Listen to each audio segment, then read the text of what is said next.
Hey there, everybody. Welcome back to the Betting Pros podcast. I'm your host, Dan Harris. Find me on Twitter at DanHarris80. Week 2 is done. It is time to look ahead to week 3 and give our 3 best bets, or 6 if you include our guest, who is my old friend, Alex Kolodziej from the Action Network. You can find him on Twitter at AJ Kolodziej. I'm not going to spell his last name. He can do that for you if you want. Alex, it's been a long time since we caught up. How you doing? Doing well, man. Been a couple years, but excited to chop it up and talk a little week 3 with you.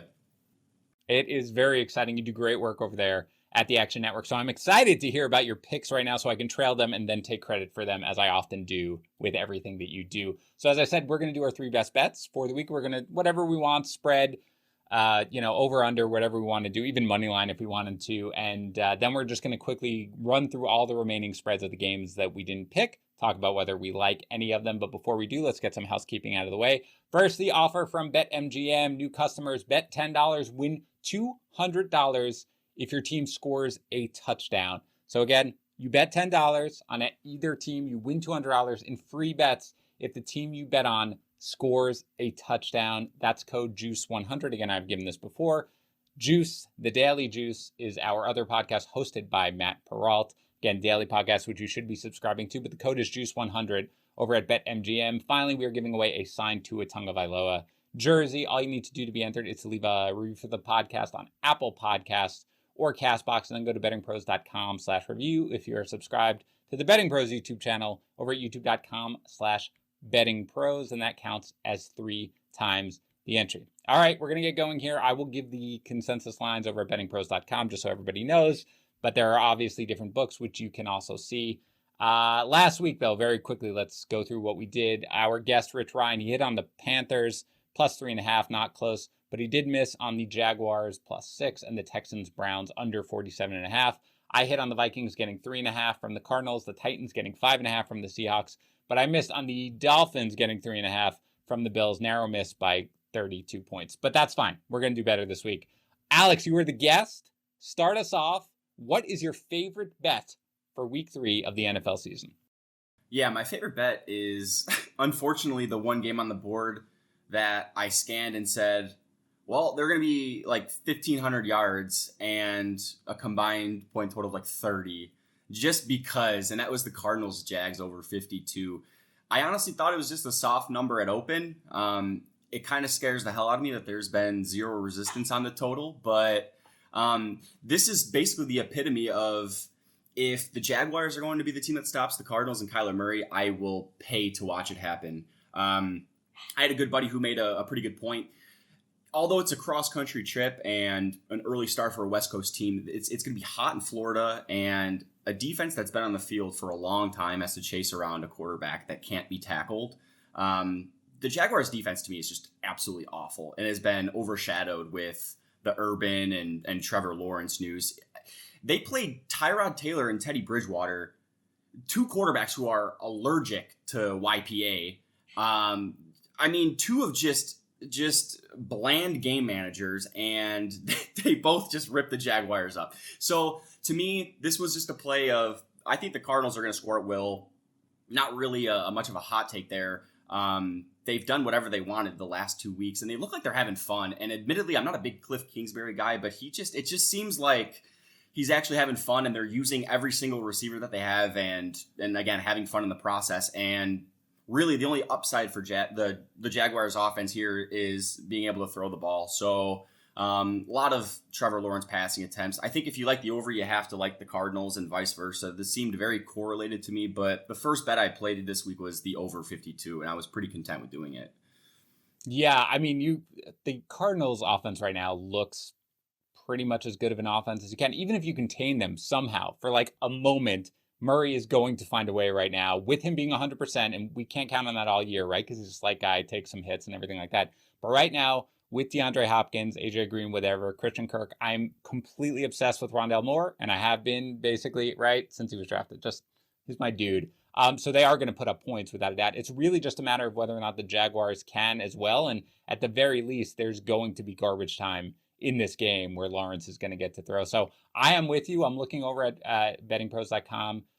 The over 83% of our people, of our experts who are taking it, are with the over. So I'm with you. I'm going to trail it. And if it hits, I'm taking credit for it. And there's nothing you can do about it. You know what's funny, Dan? The only the only downside to this handicap is, oh, darn, the Jaguars don't have a pass rush, so Kyler can't run around for 50 yards and chuck 90-yard broken plays to Rondale Moore. Oh, darn. That might not happen. It's difficult. He's just going to have to do it like normally and stand in the pocket in a clean pocket and throw 90-yard touchdowns that way. It's going to be fine. But I agree with you. It's funny. That almost benefits, right? Because the broken plays, and you've seen them happen in each of the Cardinals' first 2 games, like those result in giant plays going forward. So that is something that maybe you can count as a negative, but either way, man, like this is going to go over. Obviously, I'd over in their first game against the Titans. That should have gone over, is the way I like to say it. It was, midway through the third quarter, they needed 1 point and they didn't get it. But I really think that this is a good bet. I'm with you here. I have also selected the over in the BettingPros app. So hopefully it goes. Now, I'm very interested to get your take on my best bet. I do not know which way sort of the, sharp bettors are going with this, people in the know. I actually haven't heard that many people talk about it. Maybe I have missed it. But to me, it's a line that when I saw come out, I was going to take it, and it hasn't moved, and I understand why. And it's the Eagles. They're now getting 3.5, but it vacillates between 3 and 4, so one or the other. But the Eagles getting more than a field goal against the Cowboys. I get that the Eagles last week were a little disappointing, like, of course. But I think that's much more about the 49ers and their defense being stronger than people gave them credit for, just because they let the Lions get back into it after the Lions were completely dominated throughout the game, which I think was more of them kind of taking it easy, taking their foot off the gas pedal.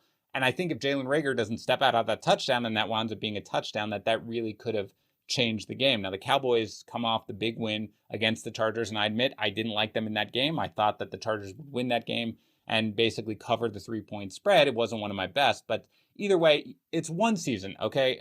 We've seen Mike McCarthy for a long time. You look at what he did last year. 1-5 against the spread in divisional games. 0-5 as home favorites. Now, I get it, like that, no Dak, but the lines are taking into account that Ben DiNucci was his starting quarterback at one point. Like, those are lines. And I just don't have a lot of faith in McCarthy as the head coach. You've also got Amari Cooper, really banged up with the ribs, and I'm sure like, rib injuries are tough. They're very difficult to play through, especially like that. Lyle Collins is out. Marcus Lawrence is out. The Cowboys are just a little banged up. It's not all great for the Eagles. The Eagles are banged up too. They've got Brandon Brooks and Brandon Graham both placed on IR this week. But realistically, I've been a fan of Jalen Hurts as, maybe not the greatest passer in the world, but I think, with the way Sirianni designed this offense in the offseason, I think it's going to accentuate what he can do. And I'm more sort of looking out that last week as sort of saying the 49ers have a really good defense. I don't think suddenly the Eagles were exposed. It's the NFC East. The games are usually tight. I see this as closer to a field goal game, and I understand the public loves the Cowboys, but I don't know, man. I want to hear your take on this, because for me, I like the Eagles getting more than a field goal in this game. The over 51.5 to me just missed the cut of my 3 plays, mainly because I think when you're starting with Cowboys totals, you have to start baseline 52. And drawing the Eagles, I thought you were going to work your way up, not down. So to me, I thought that number was short. It did make my card. I will say, though, Philadelphia to me is a team that already, and we saw it as early as last week, already has some market support after week 1. A team that really, if we look back at preseason win totals, had one of the lowest win totals, wasn't really thought of as a threat to the NFC East at all. And then we turn around week 2, they're getting 3.5 at home to the Niners, a team that's projected to win like 11 games this season. So it seems like the Eagles were a team right off the bat that just immediately received support from the market and was going to be a lot better than the market projected it, a couple weeks ago. I have no interest in laying chalk with Dallas in this spot. Mike McCarthy is bound to make multiple coaching mistakes. Again, no interest in laying more than a field goal in division with that defense that didn't force a punt last week. It just can't do it. But you are not on the Eagles, right? Like, you don't, because again, I'm not, like, I'm looking at our bet analyzer, 57% of experts are taking the Eagles. So that's a pretty even split, generally speaking. But this is not a bet I hear anybody talking about. It's not a bet I hear anybody want or anything like that. To me, I don't know, man. I may be completely, like, my perception of the Eagles maybe just completely off, generally speaking. I've mentioned this before, but the Fantasy Sports and Gaming Association does a prop bet league where you draft prop bets. Okay, I won it last year. Thank you. My first bet, or one of my first bets this year, was Sirianni at Coach of the Year, and it was just something where, again, that's a lot of the way you bet Coach of the Year, and there's a lot of details about it, why it sort of fit, and there's a limited number of situations that usually will allow for a Coach of the Year. But I also thought that I from what I've known about Sirianni, I really like him. I think if the Eagles sort of always deal with a ton of injuries, if they can avoid it, they're already dealing with injuries, unfortunately, but if they can avoid major ones, they add Devontae Smith. You give them an entire year to build an offense around Jalen Hurts' strengths. This is a team that could really surprise some people. And I know Atlanta wasn't great, like in week one, and they're not a great team, but they kind of hung with the Bucs, right? Like they outgained the Bucs. It's just sort of the two pick sixes. I don't think Atlanta is quite as bad as the Eagles made them look. I think realistically, the 49ers are just better than people are giving them credit for, which is why the Eagles struggled. I think the Eagles win this game outright. So, I mean, for me, I will take more than a field goal. But again, this does not sound like a game that you are on either side, right? Well, I will say this, Dan. I'm interested to see how the number moves, not only throughout the week but Sunday too. If the books have some sort of big decision, or favorites are constantly winning, and we start seeing some money coming in Dallas's favor, we could possibly see some fours popping up. Yep. So again, not necessarily a number that stood out to me right away, but again, if it's any consolation, I wouldn't lay any chalk with Dallas at home in division primetime game against a dual threat quarterback. I just have no faith in the defense right now, or Mike McCarthy. He made another, I was in the airport last week, and I'm not trying to be a nitpicker, but Mike McCarthy just makes a bonehead move, and I'm just standing there looking around, wondering if anybody is watching the same exact game that I'm watching. It's really unnecessary. It's going to come back to kill this team, and I wouldn't be surprised if it's this weekend. It's inevitable, Dan. I don't need your consolation, man. I don't need you telling me hey man, look, it's all right. I don't mind being I'm in the majority technically, actually, because as I said, 57%. But yeah, this is really something, Alex, where this weekend I feel like my feelings on the Eagles are either going to be validated or shown to be incorrect, because this is a week against a banged up Cowboys team coming off a big win, and I get it, and it's Monday night and whatever, in a divisional game. If they lose this game by more than 3 points, A, I'm going to be really surprised. B, I think I'm going to say, okay, maybe I'm wrong in the way I'm evaluating them. But again, this is my favorite bet. I've been on this since I looked at the opening line. There were 4s and 3.5s. It hasn't moved all week as far as I can see. So I'm excited about it. But let's get to your second bet, which I will hate, but I will give you a consolation of I won't take the other side. Okay? Hey, thanks, Dan. Yeah, let's take TB. I took Tampa Bay pick. To me, this is the optimal time to sell the Rams defense. Last year, Pitt, Washington were the best at creating havoc, getting after the passer. But when you look at basic peripherals, standard downs and stuff, LA was fantastic with Brandon Staley, number one in a lot of different metrics. And so you look at who they've played so far. Chicago, Andy Dalton, watching that game, I wouldn't say it was a bad game or a good game. They just basically gave Andy Dalton whatever he wanted.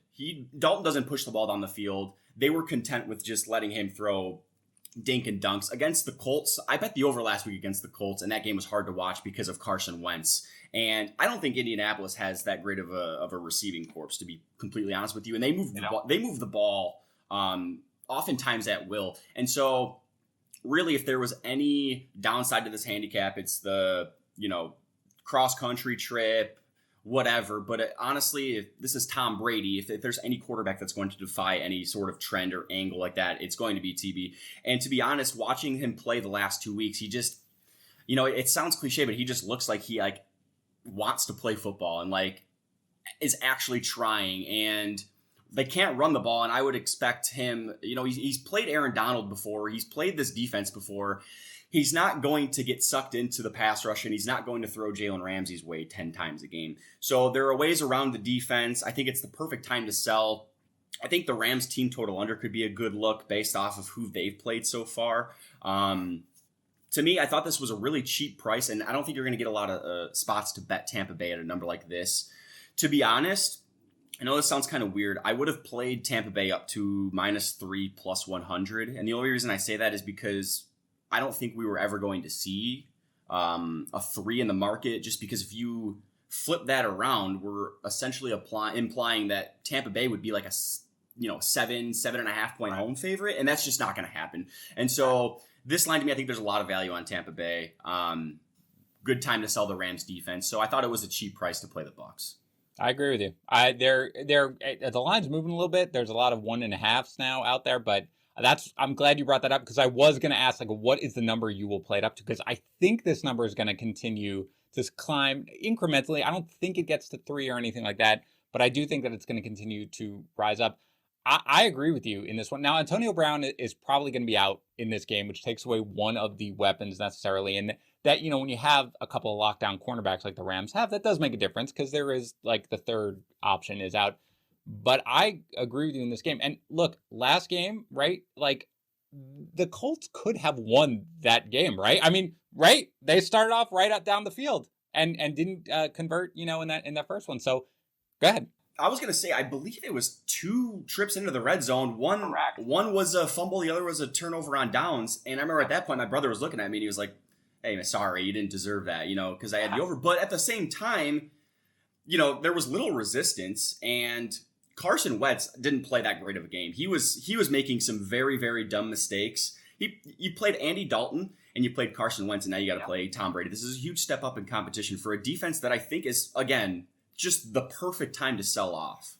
Yeah. No, I'm agree. And I'd be surprised if Darrell Henderson plays in this game as well. And I know people are like, well, whatever. But Sony Michel is not a pass catcher, even though his stats last year suggested he could be necessarily. But it's not the same caliber of back coming out of that backfield. So that does make a difference as well. I'm in agreement with you. If you can take Brady, like, with the way that team is playing, with the way Brady is playing, there aren't that many. I remember they're a favorite, obviously. But I remember last year when Baltimore was laying a few points to Mahomes, and I remember being like, if you're telling me that I'm going to catch points with Patrick Mahomes, I'm just going to accept it. I'm not going to do it. And this sort of feels like, to me, as good as the Rams are, if you're going to, at this point, with the way he is playing, and with the way that entire team is playing, if you're going to give me, like, they're laying a point and a half with the Bucs, I'll take that any day of the week. So I hate to agree with you, but I am agreeing with you. I'm going to give myself a reason to watch my team, and I'm going to go with the Jets and the Broncos. And I'm just checking to make sure it's still there. It was 41.5 last time I saw it, which is a low over-under, and I don't care because I'm going with the under. I'm just checking to make sure it has not moved. Give me a second. It's totally fine. I just checked it, but now I'm very nervous. No, it's still 41.5. Beautiful. 80%, by the way, of our experts are on the over. Don't care. Okay, I'm going with the under. Both teams here, let's take a step back of how bad the Jets are. Nobody really cares, but let's take a step back. Both of these teams play slow. That's like, we can just start there. We know that from watching both of them. They're low down in pace of play and everything like that. Teddy Bridgewater is it's Teddy covers, of course, but generally leans towards the unders because, again, he's not explosive. He doesn't push the ball downfield. It's not like his teams are scoring at will and in a matter of seconds. It's not like a Patrick Mahomes type of offense. These are slow, methodical drives that take time off the clock. So the clock's going to bleed here. You look at how they played so far. 40 points in game 1 against the Giants, and that took a last-second touchdown to get there. 36 in game 2 against the Jaguars. The Broncos have a very, very good defense, as we know. Generally speaking, when you go to Denver early in the season, very difficult on the road team, but the Broncos aren't exactly acclimated to it either. So you could say, well, that's going to hurt the defense. I think that's just going to make it for sloppy play all around. My guess is when you have a quarterback who throws 4 touchdowns, that what you're going to say is, let's get a little conservative here on offense and let's slow it down. Let's use the run game as much as we can. Let's take shorter throws. Let's not push it. That's a lot of what I see here. So I think what you have is an offense that is very bad with the Jets. You have a defense that is very solid with the Broncos. The Broncos have a decent offense, not overly explosive or anything like that, especially without Jerry Jeudy. They'll be able to put up some points. But again, strikes me as a game like my guess is like this is going to be the first game to reach halftime when they get there, right? It's going to be like, oh, look at that. The Jets are going. You're going to have other games with like 6 minutes left in the second quarter. So I think a slow pace game where the total winds up being like 37, 38 in the end, like whatever. So at 41.5, it's a low total. I get it. I'm still going with the under. I'm hoping for a suppressed total because admittedly, I've just been waiting for a spot to buy low on the Jets offense to take an over, but road game in altitude versus a defense that's probably going to finish, top 10 in the top third of, every metric possible. Titans next week. Go with the over there. Hey, that's when you got it. All right. Oh, look, the buy low spot came as early as week 4. If we're going to give the Jets any benefit of the doubt, they've played 2 pretty good defenses to start in Carolina and New England, and this isn't a get-right spot at all. Again, cross-country trip and altitude. The offensive line sucks. The offensive line, to not mince words, is terrible. And Zach Wilson, who threw off his back foot probably more than anybody at BYU last year, is already starting to see that pattern trickle over into the NFL. So, again, to me, I didn't have a play on this game. The only reason I didn't have a play on this game was because you can't make a total into the 30s nowadays in the NFL. You just can't. And so I would have liked to grab the 12.5 if I would have been quick enough. Yesterday, it dropped to 11. I missed the boat on that. But the number to me looked right. I will be rooting for you. To me, I could find any reason to play an over in the NFL. I can leisurely find a way to play an over. I don't see any angle whatsoever. To be honest, Dan, what I usually do is I'll find an over in the afternoon slate so I can root for it while watching Red Zone. I don't have a single one in the afternoon slate, and you couldn't pay me to bet this over. It's going to be ugly. Like it looks ugly on paper. It's going to look even uglier on the field. This is why I love having you as a guest, because even when you don't support me, you are able to talk enough and say enough things that I can like pull out things to be like, I feel like Alex is on board with this bet. I'm going to go with it, even though you're just like, I wouldn't go the other way. Go ahead. You want to say something? It's fine. Go. Well, it's just funny because when I look at these games, if I don't have a play on a game, usually as the week goes on, I talk myself into a side or a total. I really can't find an angle. I laid it with New England last weekend, and I tried to find every possible way to play the over, and I couldn't. And again, I know I'm kind of spitballing and reiterating, but I am looking for a spot to play the Jets over because it's a very, very underrated angle to buy low and sell high on totals just because of the lack of volatility. You're not going to see a lot of extremes for over. You're not going to see a team go like 13-3 to the over. Like right. This trend is going to snap. It's just a matter of having the right partner for it. And when you said Tennessee next week, all I could think of was, oh my God, now you have it. AJ Brown dancing wild, and now you have it. That's correct. The Denzel Mims breakout game that we've all been into. Braxton Berrios going for 10 for 107 and 3. It's coming in week 4, but I'll tell you when there's a game that I'm going to go opposite with you, or if I got a buck with you, Dan. But this it isn't. We're on the same page here again. I can't bet the over in this game. The under and the dog to me are the only plays in the game. Yeah. Oh, we talked about that. Like whatever the spread is, 11.5 or whatever. 11.5 point spread with a 41.5 point over under is just nuts. Like that. That's just insane. But yeah, look. And again, I certainly you go whichever way you want or anything like that. I hate your next bet, whatever it is. I don't even know what it is, but it's fine. So it's totally fine. I approved your previous bets. I don't even know what your third bet is yet, so we'll get there just in a second. I assume it's going to be an over then, right? Because you're all right. Go give me your third bet. I played Cleveland, Chicago over 46, and my reasoning behind this was naturally when you get news that a starting quarterback's going to go out, and we've seen a lot of it this week. Like everybody's going down. Carr, Big Ben, Fields, and we've seen Carson Wentz as well, and we've seen the same exact trend in all 4 games, and that's the public's hit the total, and we've seen the total drop.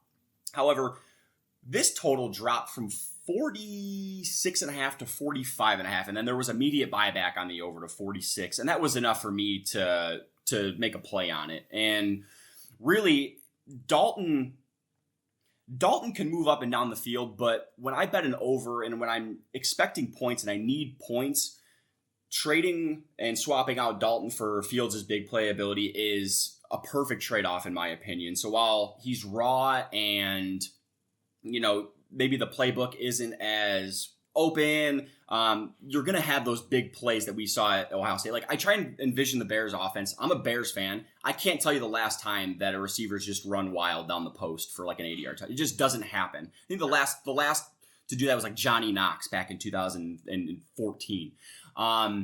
But you get a big playability against a Browns defense that's been terrible against the pass. They've given up a bunch of splash plays against the pass. I know you played Kansas City and we're in a negative game script against Houston, but again, you have Fields here who could actually make the plays. If it was Dalton, you'd have no problem, but now you have to actually defend all the quadrants of the field. Cleveland, meanwhile, I think is the best overplay in the NFL right now. They seem very 2020 Billsy in the sense that they're just going to score 40 every game and you never really know what you're going to do in the playoffs, but you get a team that just wants to be a world beater during the regular season, and Kevin Stefanski to me has shown that. And even though they're down a bunch of skill players, like they're still running the ball at an unbelievably successful rate with Chubb. There's still skill players that can make plays. It's not really an offense that's predicated on needing a bunch of wide receivers. And so the Bears defense to me hasn't looked all that great on paper. It's like, oh, the Bears defense, monsters of the Midway. Like, they're not that good. Like, I'm a Bears fan. Like, I don't think they're that good. They're not that intimidating, like in years past. So to me, this dropping a point and then seeing some immediate buyback on the over was pretty telling. I think this is a good spot to play the over, and I'm excited to do so in Fields' first game. So, yeah, this is really an interesting one for me because you're right. It's weird with Cleveland, right? They're just down nonstop playmakers, right? Obviously, Jarvis Landry's on IR. There was a report today after Beckham practiced fully yesterday that he's going to be another game time decision. So this is surprising to me. But it doesn't matter because that offensive system is whether, go with Austin Hooper and David Njoku and the running backs, and you've got enough to basically score at will because that offensive line is great. For me, I wonder though, what do you expect from Fields in this first game? To me, when I have a guy like Fields, especially with his rushing ability, I think his first game is something that lends itself towards an overplay because I think like they don't know how to defend him. Number one, they don't know exactly what they're going to see. It's really hard to build a game plan against someone like Fields in his first game. So I personally also could see the Bears putting up points here. Do you like it better considering it's his first game? Do you think that lends itself to more points? Well, I think the biggest takeaway here is when you watch last week, like Dalton was orchestrating the offense pretty well. They were moving the ball pretty well over Cincinnati. With Fields coming in mid-game, everything kind of slowed down with him having a full week to prepare. And, you're on the road. Cleveland's defense to me it's okay. There are pieces. They can get after the quarterback, but I think just the recipe of what you're looking for, a Cleveland defense that gives up big plays could have suppressed Andy Dalton. But to me, this is a huge breakout game for Chicago skill players. Like I'm sure you hear it all the time too, being so tucked in with fantasy, guys like Darnell Mooney and Allen Robinson being as underrated as he is. Like, you're just waiting for these guys to pop off. And taking a closer look at Chicago, like Dalton used to push the ball when he was with Cincinnati. He had no choice. Like he would throw the ball recklessly in Cincinnati. Ever since last year, I don't know why, he just hasn't pushed the ball down the field. He hasn't been a good over bet. He's not enticing to bet over the total as he once was. To me, I was just really excited to bet a change of pace, a quarterback who could really push the ball downfield and who wants to push the ball downfield. He has some skill players to make the plays against a pretty subpar defense. So down to 45.5, the tick up to 46. I thought it was a pretty dead number. So I went over the total, and it probably isn't the biggest edge that I have, but it was more so I wanted to play the number. I thought the market liked the over at 46, and it's just rooting for a fresh change of pace with Fields under center, to be honest. That's fine. I don't hate it whatsoever. I would pretend that I did, but I can't. You're a decent fellow. But here's what I want to talk about is my final bet, which another one that, number one, I feel like the books are begging me to take because they want me to take it. They think it's the wrong side. And I don't hear anybody who I trust in the betting landscape taking this game. And I need you to explain why to me. So we will get there. And that is the Titans at home laying 5 to the Colts. There is only 2 reasons I can see that you might be scared off of this game if you want to bet the Titans. The first is that the Colts are just like the most desperate team that you could possibly have right now, right? They're 0-2. They lose again here to the Titans. By the way, if you can hear in the back, that is my garage door opening. That happens once every podcast because I podcast in the room above my garage door. Don't worry about it. Number one, that they're desperate. Their season is on the line. They lose this game. They fall to 0-3. They've lost to the Titans. That's a really, really bad thing. Number two, it's a division game. A division game is always unpredictable. You never know how it's going to go. It may stay as close as possible. So you might not want to go after it. That's fine. But for me, dude, like Carson Wentz, I could be wrong. I don't expect Carson Wentz to play in this game. I mean, at this point, right? He's in practice today. He's got 2 ankle sprains. One of them is a high ankle sprain. He's a tough dude. He tries to play through. But there's just no way I see this happening, which means it's probably going to be Jacob Eason and Hundley because they're splitting snaps. Are you going to go with both of them in this game? Is that what the game plan is? The Colts are an okay team, okay? They're not great, even with Wentz. They're an okay team. They've allowed 4.3 yards per carry to opposing running backs, Chris Carson and Darrell Henderson. That is fine, but the Titans' run defense obviously locked up Chris Carson in this last game, even though he scored 2 touchdowns. The Colts' pass defense has not been good. Xavier Rhodes has not played yet. I don't think he's going to play in this game. He missed practice yesterday. They've allowed 255.5 passing yards per game. Again, Rams and Seahawks, so 2 good passing offenses. But the thing is, you attack, if you're the Colts, you can attack the Titans more through the air than on the ground. Their secondary, not great. Janoris Jenkins, Christian Fulton, Chris Jackson. But we talked about the Colts pass catchers, and they're not that impressive. I mean, I like Michael Pittman Jr. Zach Pascal's fine, but you're not going to be able to attack them through the air with Jacob Eason and Hundley. Like, you're just not.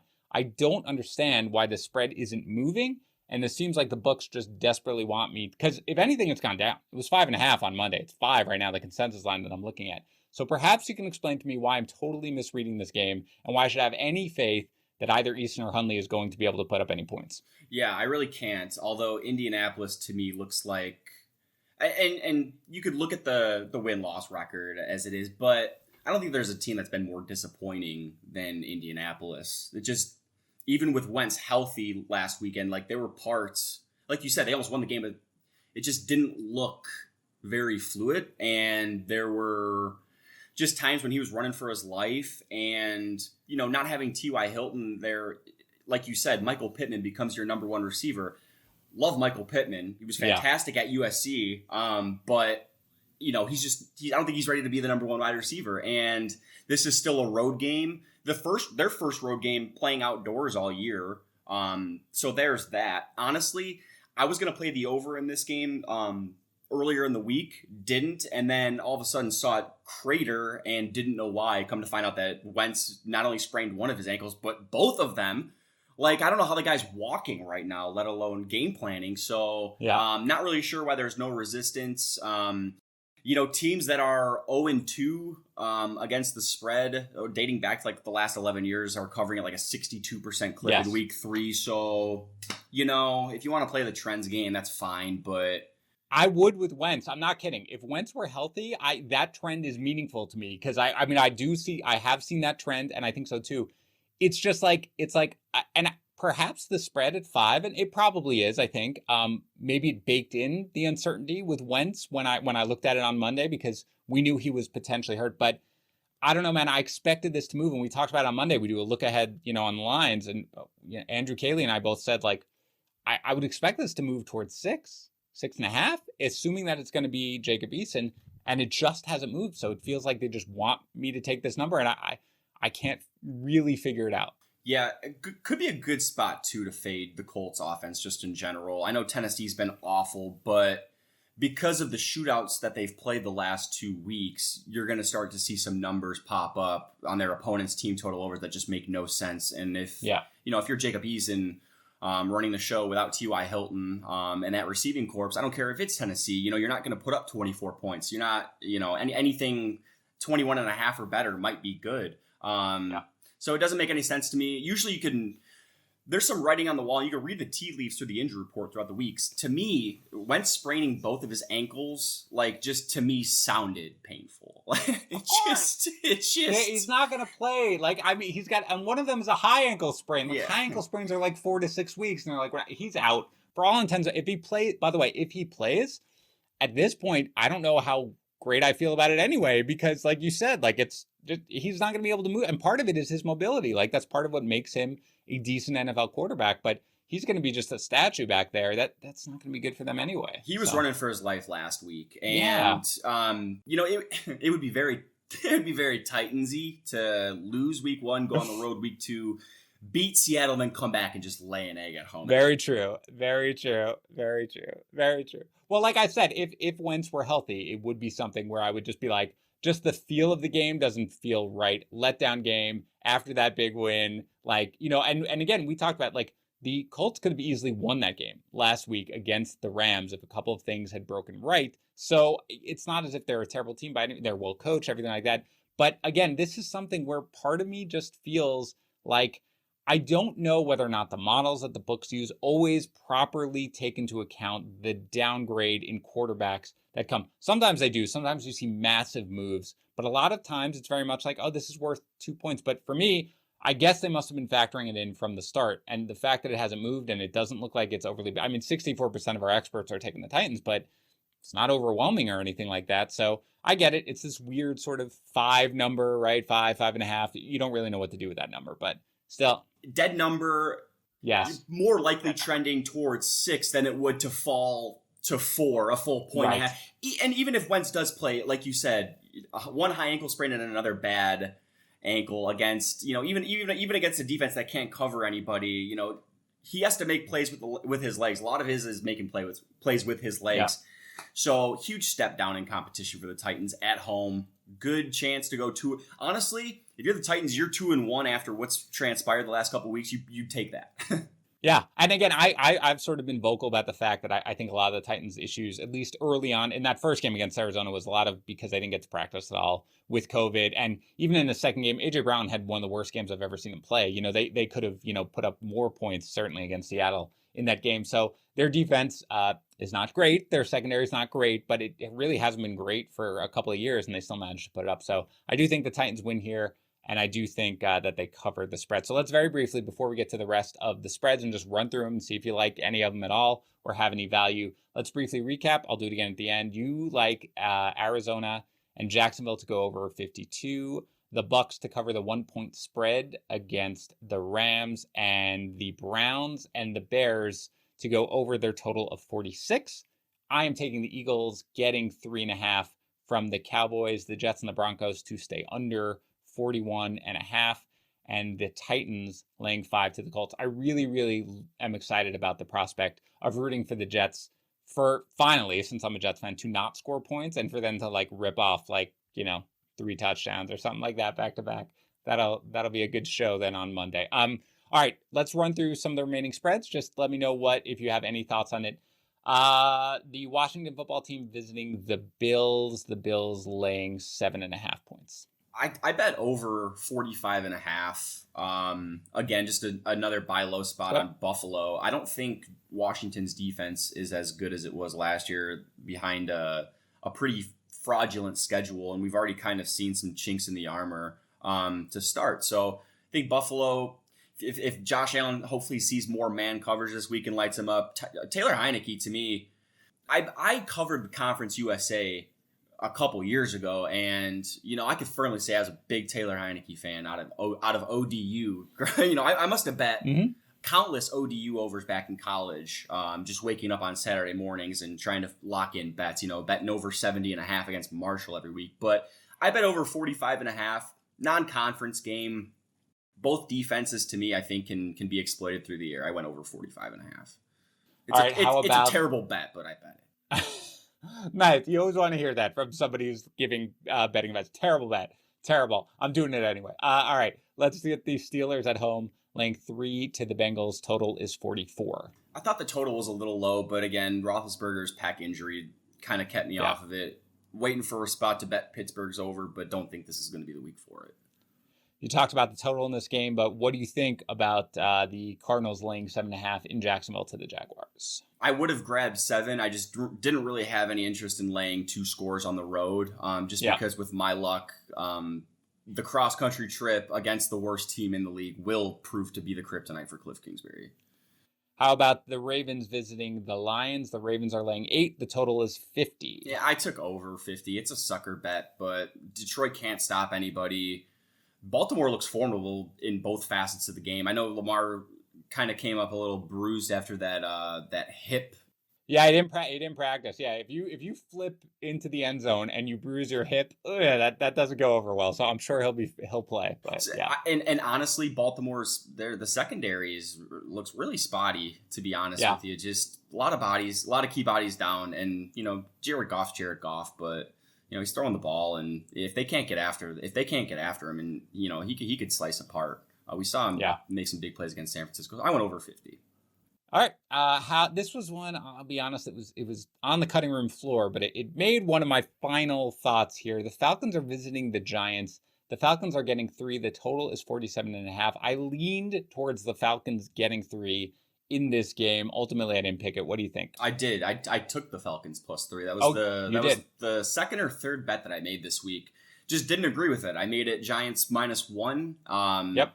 Didn't fit. That's pretty much it. I don't think the Giants have done anything to warrant being 3-point favorites. And Atlanta, to me, if they're serious about the season, this is kind of their last gasp too. And no real better way to do it than against a team that can't really break off explosive plays. Played a dual threat quarterback in Tom Brady. Now you get to play Daniel Jones and a bunch of wide receivers that can't get separation. So I think this is a good spot.